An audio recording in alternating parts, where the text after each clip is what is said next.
Michael, c'est un véritable honneur pour nous tous et merci encore Corinne d'avoir fédéré avec Emmanuel en fait cette conférence ce soir et une des questions en fait qui est un peu personnelle, comment on arrive à être conférencier comme tu l'es aujourd'hui?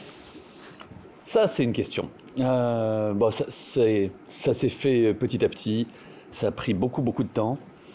Et ça a été au cours d'un voyage aux États-Unis. J'ai vu le métier que j'exerce aujourd'hui, à savoir ce qu'on appelle le motivational speaking, qui n'existait pas en France. On est en 2005. Et je me suis dit, je veux faire exactement la même chose que les Américains en France. Donc je me suis formé aux États-Unis pendant des années et des années.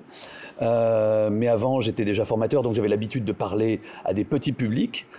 Et puis, on m'avait déjà demandé plein de fois de donner des conférences, mais pas comme celles que je donne aujourd'hui, qui sont en réalité un show millimétré.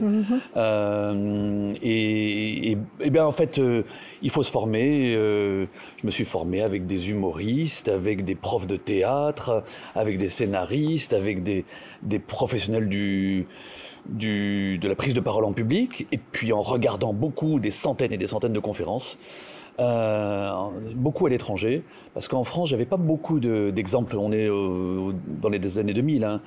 Le conférencier en France, c'était le prof d'université qui était derrière un pupitre et qui lisait un texte.